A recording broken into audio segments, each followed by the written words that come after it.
On 6:30, and I'd like to welcome everyone to the Borough of Queenscliff ordinary meeting of Council. Today is the 22nd of July 2026. I'd declare the meeting open at 6:30. I'd like to acknowledge this meeting is being held on the traditional lands of the Wadawurrung people, and we wish to acknowledge them as the traditional custodians, and we pay respects to their elders past and present. We extend that present respect to all members of our community. Item 2 is present and apologies. Note that all councillors here, Councillor Helene Cameron, Councillor Isabel Tolhurst, Councillor Brendan Monaghan and myself here at the meeting. Councillor Dyrul is on leave. Are there any apologies from officers? No? Attendance all confirmed. Thank you. Item 3, conflicts of interest disclosures. So I'd like to make note. I now call for any declarations of conflict of interest in accordance to the section 130 of the Local Government Act. I'll start off with Councillor Donny Grigau, declare general conflict of interest in relation to item 12.1, the Planning Permit Activity Report, as one of the planning permit matters relates to a property that is in close proximity to my residence. Are there any other councillors to declare any conflicts or any staff? Yes, Mayor. I have a material conflict of interest in relation to item 12.1 planning permit activity, as I have a financial interest relating to one of the planning permit matters before council. I'd also like to declare a material conflict of interest in relation to item 16.1, the battery energy storage system at the Queenscliff Rec Reserve, as I'm the president of the Queenscliff Sports Club, which may directly benefit from the proposed project. I have a conflict, Mayor. It's in the confidential items 16.2 material conflict. It's key performance indicators for the CEO. Thank you. No one else? No, okay. Thank you. Item 4, leave of absence. Now, just note that Councillor Rule is still on leave. It's just started from the 6th of July to the 7th of August. So item 4.1, leave of absence for Councillor Monaghan. There's a recommendation that Council grant a leave of absence to Councillor Monaghan for the 12th of August to the 22nd of August. I call for a mover. Councillor Tolhurst, a seconder? Yes? Okay. Councillor Cameron. No. I put that to the vote. So all those in favour? It's unanimous. Thank you. You can go on your leave, Councillor Monaghan. Thank you. Just starting on item 5 now. Public question time. Before we proceed, I remind everyone that public question time is conducted in accordance with the Council governance rules. Council will accept one public question per submitter. Questions must be lodged in writing within the prescribed timeframe and must be directed to Council through the Chair. When invited, the submitter may read their question as lodged. The public question time is not an opportunity to make an additional statement, debate the matter, ask supplementary questions or directly question individual councillors or council officers. I will nominate the appropriate person to respond. If a complete answer is not being provided this evening, the question may be taken on notice and in writing and a written response provided. Ask everybody to remain respectful and not to interrupt while the question or the response is being given. Council received one public question with the prescribed within the prescribed timeframe. I invite the submitter to read the question as lodged. You want to read your question, David? Or would you like to?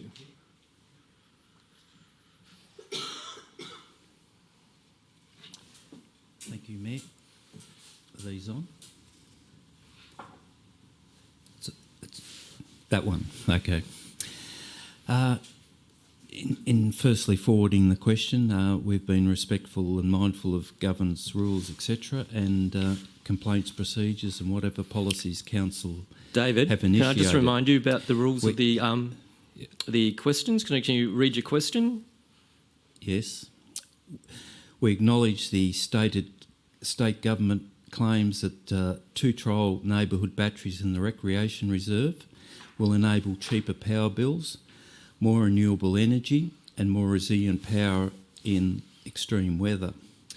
For the benefit of council transparency, accountability and governance compliances, what reporting mechanisms and auditing frameworks has the council established to capture the necessary baseline figures and develop the assessment tools to both measure and report on the neighbourhood battery progress and whether it meets the outcomes of the trial program?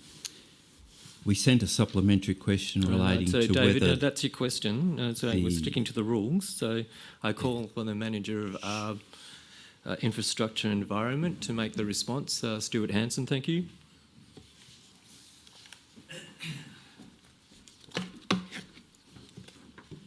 Thank you for your question, David. Good evening, Mayor and councillors. The 2 proposed batteries are separate projects delivered independently and with different objectives. Mondo is delivering a front-of-meter battery focused on integration with the electricity distribution network. The state government funding agreement is with Mondo, and council will not monitor or report on that battery's performance. A second proposed battery at the Rec Reserve is listed for consideration in this evening's confidential agenda. As the matter is currently before council, it would be inappropriate to comment further on the proposal at this time. Thank you. So that's just the one and only question. Thank you. So item 6, confirmation of minutes. Item 6.1, Audit and Risk Committee meeting on the 15th of June 2026. A copy of the agenda and the unconfirmed minutes of the Audit and Risk Committee meeting on the 15th of June 2026 has been distributed to councillors under a separate cover. A copy of the agenda and unconfirmed minutes is provided in Appendix 6.1.1 and 6.1.2. Recommendation that the agenda and unconfirmed minutes of the Audit and Risk Committee meeting on the 15th of June on 2026 as distributed be noted. Do I have a mover? Yes, Councillor Tolhurst. Do I have a seconder? Councillor Cameron. All those in favour? Yes, it passed unanimously. Thank you. Item 6.2, Ordinary Council meeting on the 24th of June 2026. Copy of the minutes of the Ordinary Council meeting on the 24th of June was distributed to councillors under a separate cover. Recommendation that the minutes of the Ordinary Council meeting on the 24th of June 2026 as distributed be confirmed as an accurate record. Do I have a mover? Yeah, Councillor Monahan. Do I have a seconder? Councillor Tolhurst. Put that to a vote. So all those in favour?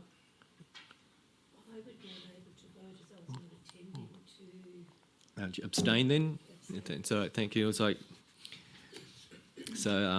Can I just clarify the vote again? Can you all those in favour? And that's it.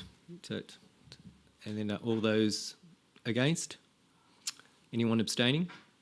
Thank you. Item 6.3, Council meeting on the 24th of June 2026, confidential minutes. A copy of the previous confidential minutes for the Ordinary Council meeting on the 24th of June 2026 as distributed to councillors under a separate cover.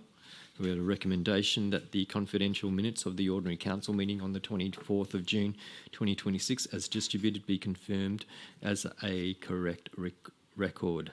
Do I have a mover? Councillor Tolhurst. Do I have a seconder? Councillor Monahan. We'll put this to a vote. All those in favour? Yes. Do I have anybody opposed? No. Anybody abstain? There's one. Thank you. Motion is passed. Thank you. Item 6.4, a special council meeting on the 1st of July 2026. A copy of minutes from the special council meeting on the 1st of July was distributed to councillors under a separate cover. I got a recommendation that the minutes of the special council meeting on the 1st of July to be distributed to be confirmed as an accurate record. Do I have a mover for this? Yes. Councillor Cameron. Do I have a seconder? Councillor Monaghan, I'll put this to a vote. All those in favour? Yes. All those against? Any abstaining? Yeah, one, thank you. Recommendation passed. Thank you. Item 6.5, Council meeting on the 1st of July 2026, confidential minutes. A copy of the previous confidential minutes from the special council meeting on the 1st of July 2026 be distributed to councillors under a separate cover. There's a recommendation that the confidential minutes of this meeting or this on the special council meeting on the 1st of July 2026 as distributed be distributed, confirmed as an accurate record. Do I have a mover? Councillor Monaghan. Do I have a seconder? Councillor Cameron. All those in favour? All those against? No. Anybody staying? Yes, Councillor Tolls. No. Confidential. So motion passed with 3 votes to 1 vote as a abstained. Item 7, a record of informal meetings. Now, with a record of informal meetings of councillors is included in adjunct to item 7.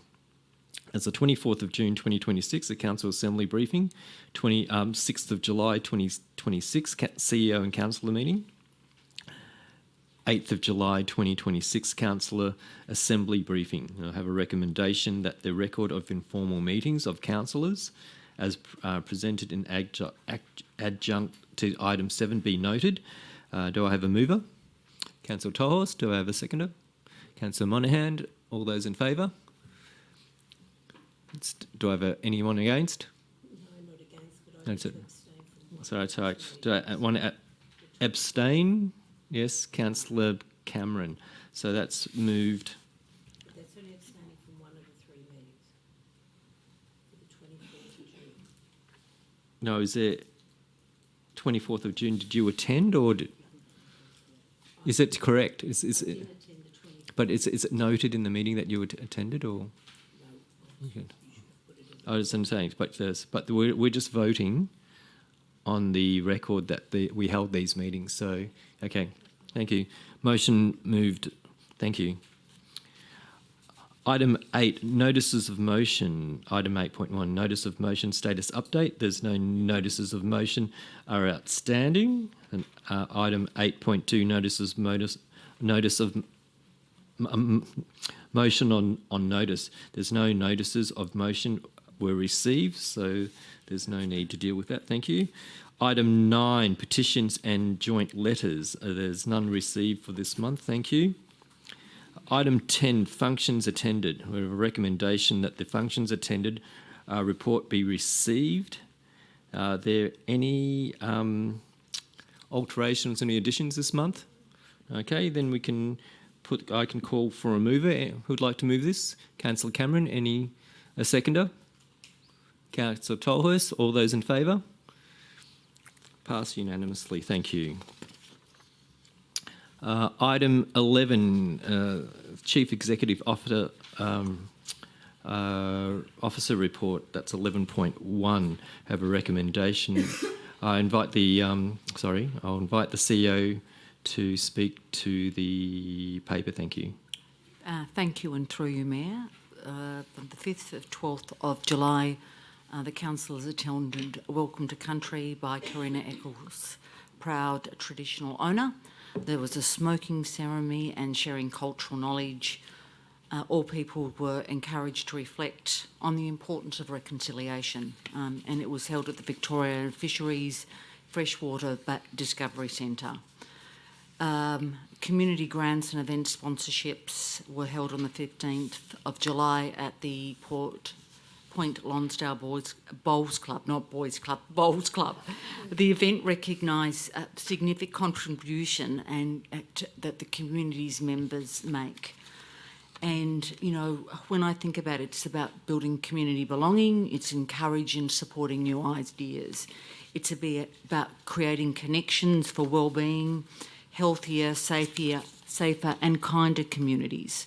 It's about bringing people together, celebrating arts, culture environment and sport. Building community pride and lifting people up. In summary, investments in social and cultural and economic outcomes for the borough, which makes the borough a very unique place. A priority that happened, and it was a very unfortunate, tragic incident that happened to young Nathan Fitzgerald, a young person who lost his life playing a game that he loved, Australian rules football. Our condolences go out to him and his family. Our council has been working very closely, and thank you, Stuart, and the team with the Queenscliff Football Netball Club, and we have been monitoring and assessing the synthetic covering that goes over the cricket pitch. We've also been advised by the Municipal Association of Victoria about how to monitor and check on the synthetic cover. Also, we've had strategic advice for all of the 78 councils that are involved in MAV around the proactive stance and how we need to work with the football club. We are conducting weekly checks with the club, and once again our condolences with the family with this tragic loss of life. We are about to undertake a SERP review, and we are talking to key stakeholders, QCAN, and talking to them about how we want to strengthen what we are doing strategically. We want more deliberate and focus and understand how we can better integrate adaptation into some of our BAU and strategies. We want to also acknowledge what we can influence and what we can't influence. And over the next couple of months, there'll be a number of conversations occurring.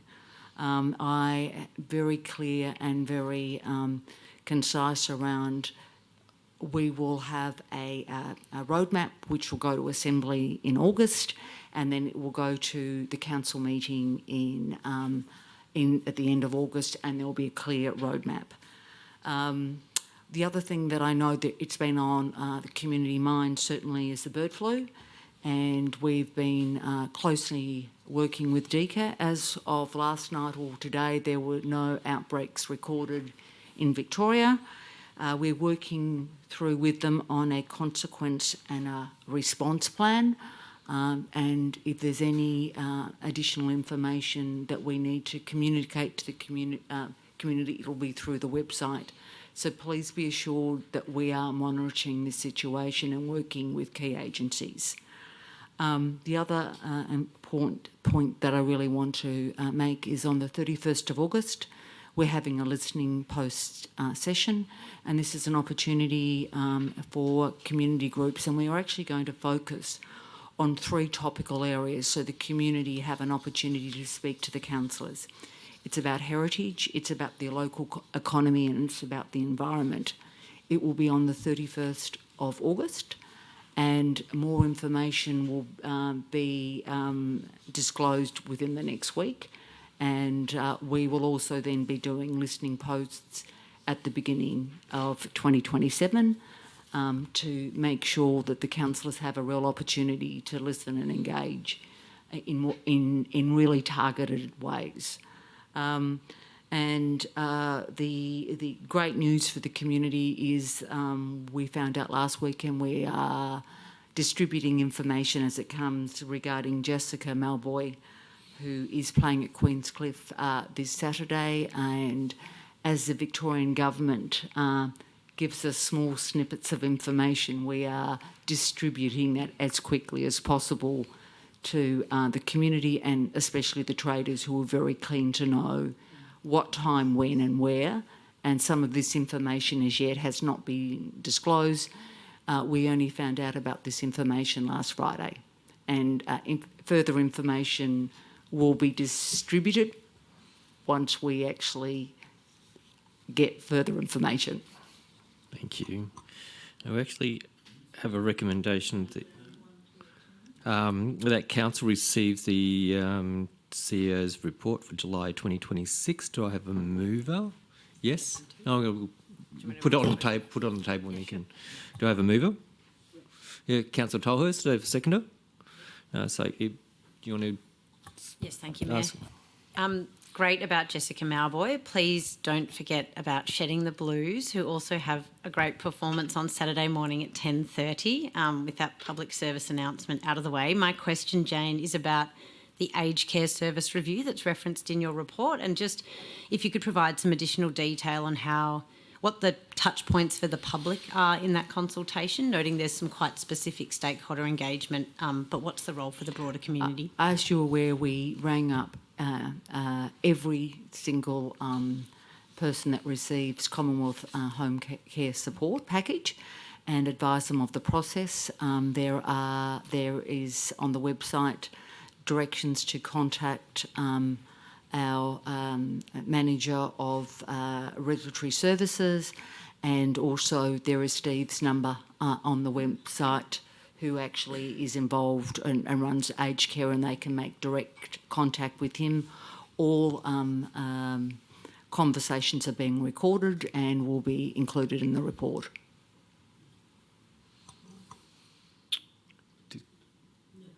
So, thank you. Well, if that's the case, we can put this to a vote. All those in favour? Thank you. Pass unanimously. Thank you. So the next item is item 12, building the borough. 12.1, building the planning permit activity report.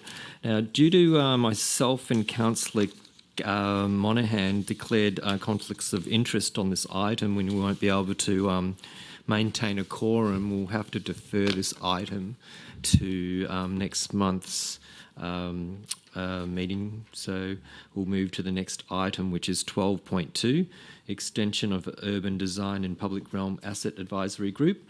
We have a no, we don't have an officer to address. No, sort of. We've got a recommendation that the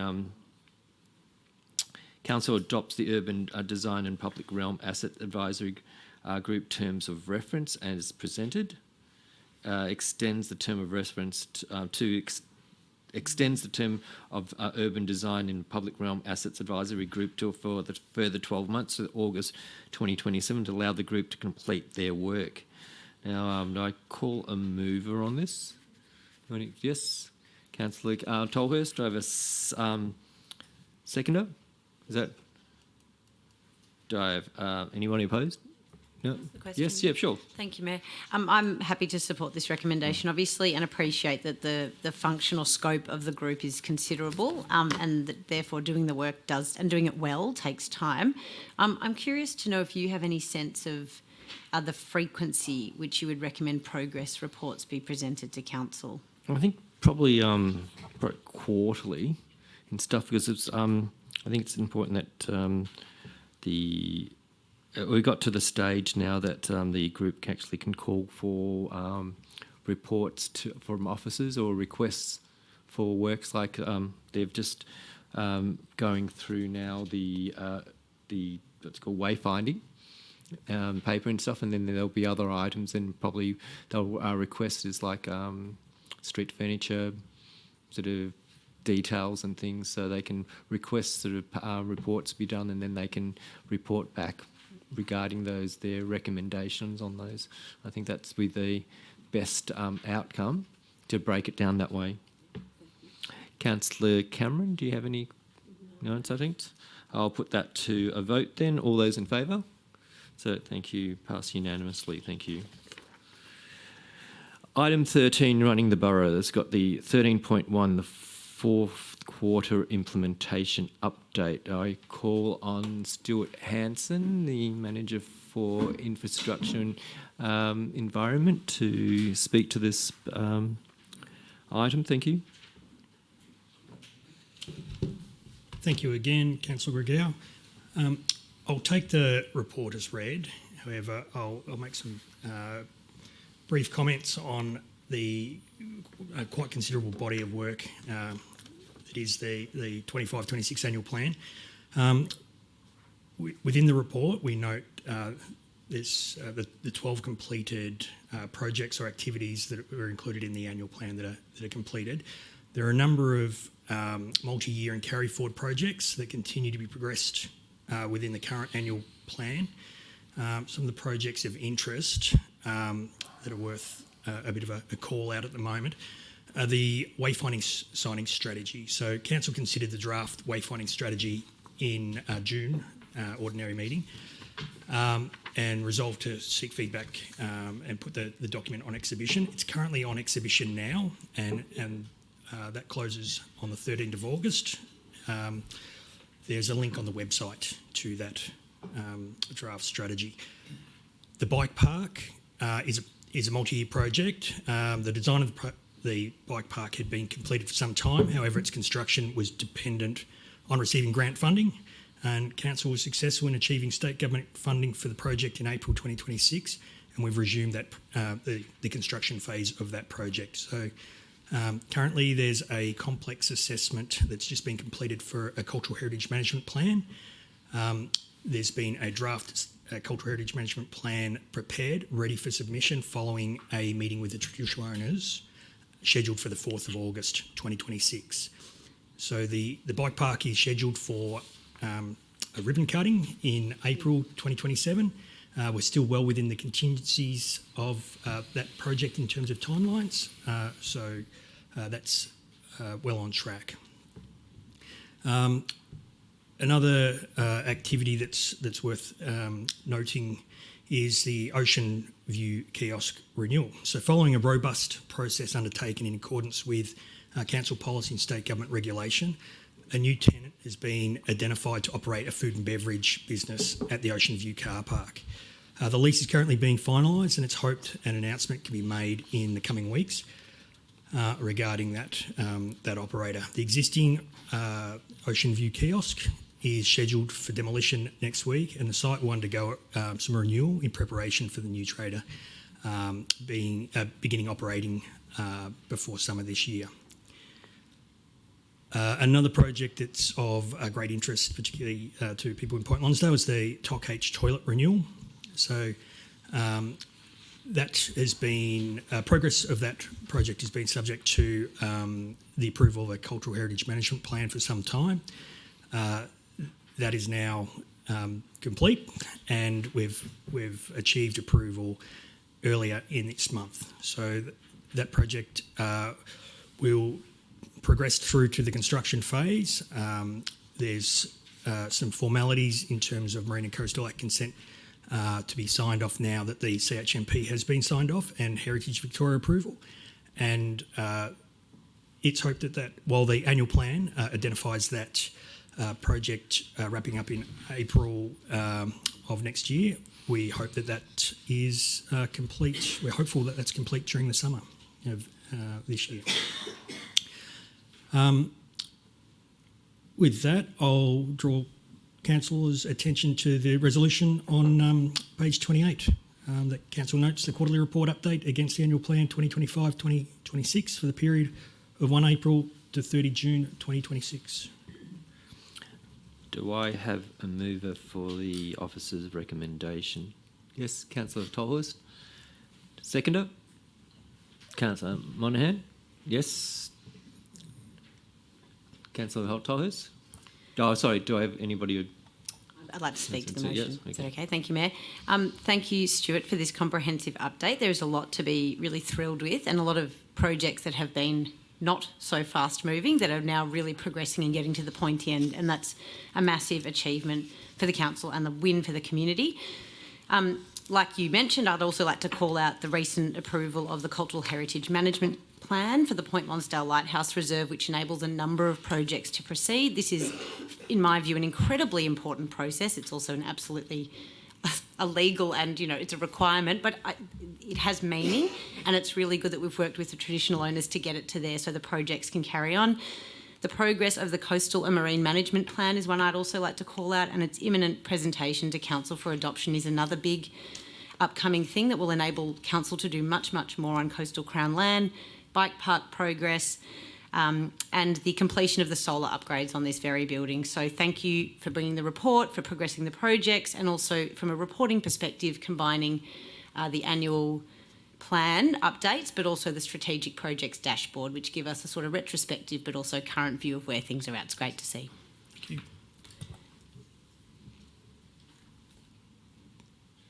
Councillor Monahan, do you? It was welcome to me as well. So. Okay, thank you. I'll put this to a vote then. All those in favour? Passed unanimously, thank you. Item 13.2, review of council policies. Now, it's just to say that the agenda of 30 actually contains two separate council policies. For clarity, I propose that each policy be considered and voted separately. So I'll split it up to 13.2.1, so like CP038, so waste management. Call on Stuart Hanson? Oh no, Gihan, sorry. No, sorry. No, sorry, yeah, no, sorry.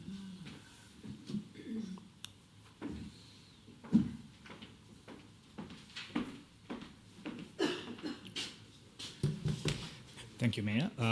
So in relation to the CPO 38 waste management policy, so if you look at this policy, which broadly cover two aspects, one part being the waste management process, and the second part is how we calculate the waste management charges. So when it comes to the waste management process, the changes that we have proposed is mainly to strengthen the governance and risk management process around the way we provide that service to the community. So if you look at the way we calculate the waste management charges, in the current version, we have not proposed any changes despite there's a ministerial good practice guidelines. Based on those guidelines, that we may have to make some changes to the way we calculate waste management charges. Those guidelines are not mandatory at this point in time, but in the council paper itself, we have provided some indication about how council will consider to comply with those ministerial good practice guidelines in the future. Yes. Just saying on this item then that there is a recommendation that council adopts the revised council policy of CPO 38 waste management as presented. Are there any questions first to the officer? I'll move it then. Do I have a mover? Councillor Cameron, do I have a seconder? Councillor Tolhurst? No, so... No? Nobody opposed? I'll put it to a vote then. All those in favour? Thank you. Pass unanimously. Item 13.2.2, CPO 54 Victoria Park. I'll have the officer come up and speak to the item, please. That's Abby Taddison. Thank you. Thank you, Mayor. Through this report, officers are recommending that Council revoke the Victoria Park policy. The policy has served its original purpose by supporting the protection of Victoria Park's environmental values and improving amenity for all users. Since the operational changes adopted in 2025, Council has been able to provide greater flexibility, more visitor choice and improved site utilisation, while continuing to manage environmental protection through existing council processes. Environmental management of Victoria Park is now embedded in everyday operations. This includes revegetation works, canopy improvements, arborist inspections and regular vegetation monitoring. The 2025 policy changes have also worked as intended, opening Victoria Park earlier in the season and allowing use on Queenscliff Football Netball Club home games has expanded camping options and helped reduce the pressure on Queenscliff Recreation Reserve camping. During that same period, Victoria Park accounted for 40% of bookings across the Queenscliff located parks. This demonstrates strong demands for the site and confirms that the additional flexibility is being used by visitors. Importantly, the increased camping use has not compromised Victoria Park's environmental values. Ongoing inspections indicate that vegetation health can continue to be monitored and managed through existing operational controls. Victoria Park is currently the only public park or caravan park within the borough that has its own dedicated policy. Ongoing management can continue through Council's vegetation management processes, relevant Crown land requirements, caravan park operating requirements and regular operational oversight. For these reasons, officers recommend that Council revoke the Victoria Park policy. Revoking the policy recognises that it has served its purpose while maintaining Council's responsibility and ability to manage Victoria Park responsibly into the future. Thank you. So there's a recommendation that Council revokes the Council Policy CP054 Victoria Park. I call for a mover. Councillor Tolhurst, do I have a seconder?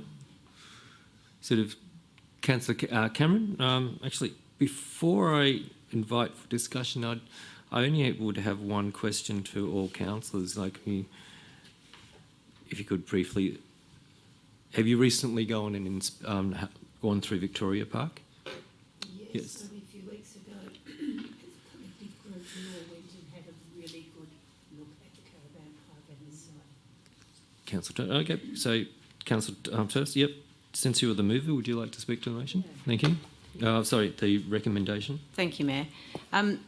When the motion came last year to make changes to the policy, I voted against them, and I mean that was a decision for then. But it's really great to see that the changes have been effective, and my concerns at the time were around the vegetation management, and that those values and principles have been upheld is excellent.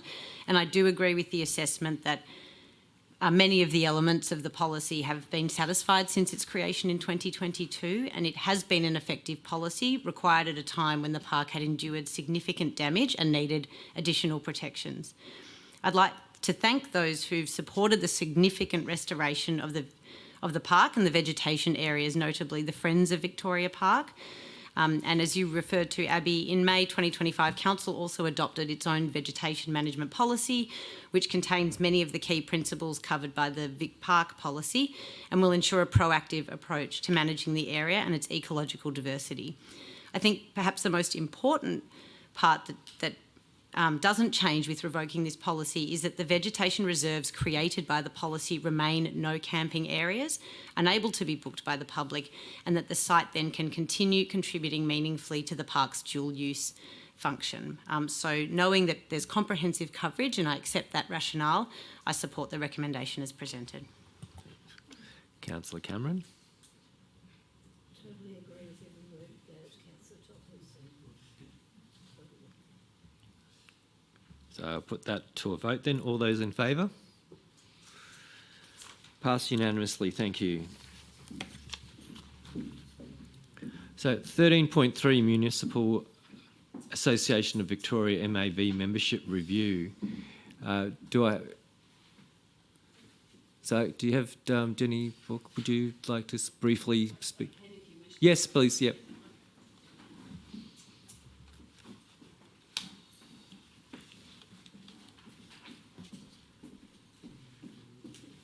Thank you, Mayor and councillors. At the April meeting of this year, Council just queried whether we were getting value for our money with the Municipal Association of Victoria membership that Council holds. And that's a great question. As good governance, we should always be reviewing our memberships to check that they are fit for purpose and providing value to our community. We obviously spoke to the MAV about this when we conducted our review, and they provided quite a comprehensive answer about all the variety of services they provided.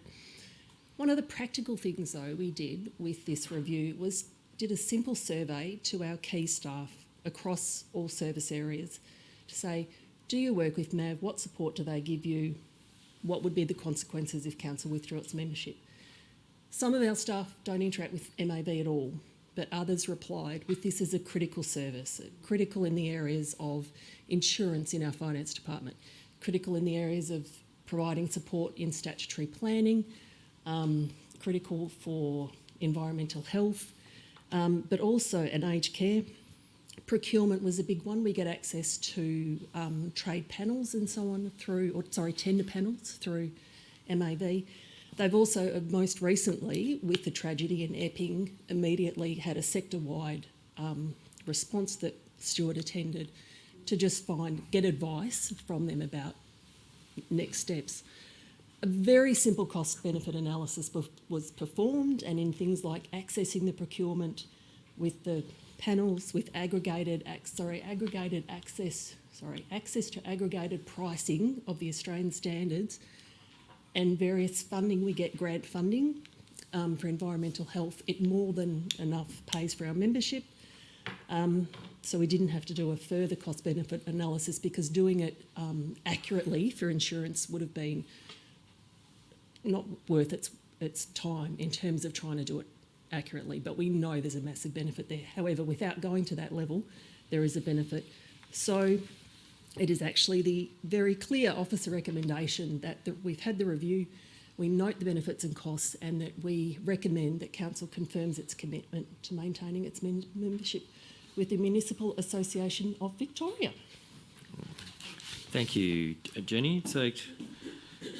So obviously there's a recommendation that the Council notes that the recent review of the membership of the MAV notes the benefits and cost savings provided by the MAV membership, and confirms its commitment to maintain its membership with the Municipal Association of Victoria. Do I have a mover? Councillor Monahan. Do I have a seconder? Councillor Tolhurst. Yep. Councillor Monahan. I just want to say that it was a worthwhile exercise to actually go through and see what we actually get out of the MAV, and to see it written down there, it's well worth staying in. So I think it was a well worthwhile exercise. So thanks to the officers for doing it. Thank you, Councillor Monahan. Councillor Tolhurst.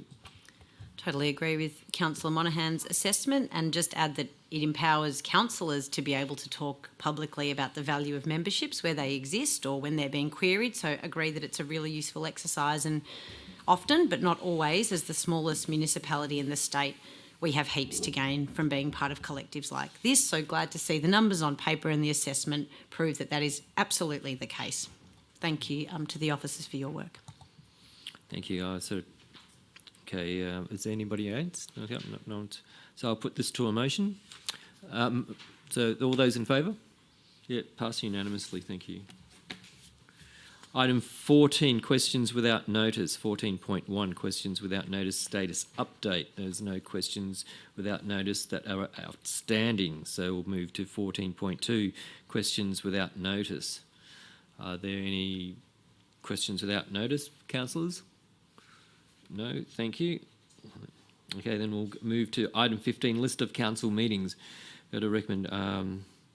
So we have a planning review meeting, if required, on the Wednesday, the 12th of August, 2026 at 6:30 p.m.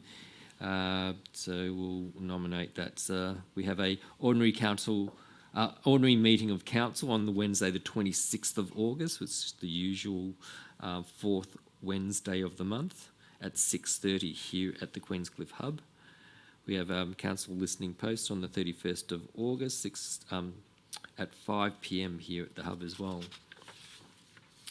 Now, do I have a mover for that? No, moving to the next item.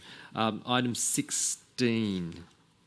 Closed sessions of the meeting. We have a recommendation that Council closes the meeting to members of the public in accordance with Section 66 2 of the Local Government Act 2020 to consider confidential business. Do I have a mover? Councillor Tolhurst. I have a seconder. Councillor Cameron. Thank you. I'll put those to a vote. All those in favour? Thank you. Now, so I'd like to note the items. Now that was motion of the council has been closed the meeting to the public in accordance with Section 66 2 of the Local Government Act to consider confidential business. The meeting is now closed to the members of the public. Confidential business to be considered this evening are as follows. 16.1, Battery Energy Storage System, BESS, for Queenscliff Rec Reserve, contract 2026-06. This item is confidential under the Section 3(1)(g) of the Local Government Act 2020 as it contains private commercial information. relating to the tender and contractual documentation, which, if released, would unreasonably expose a business or commercial undertaking to disadvantage. Then we've got 16.2. They've got the CEO employment contract amendment with the in regards to the KPIs. This item is confidential under Section 3(1)(f) of the Local Government Act of 2020, as it contains personal information relating to a personnel matter, the disclosure of which would unreasonably disclose information about the person's personal affairs. I thank members of the gallery for attending this evening and ask that the council chambers be cleared. Thank you. Thank you.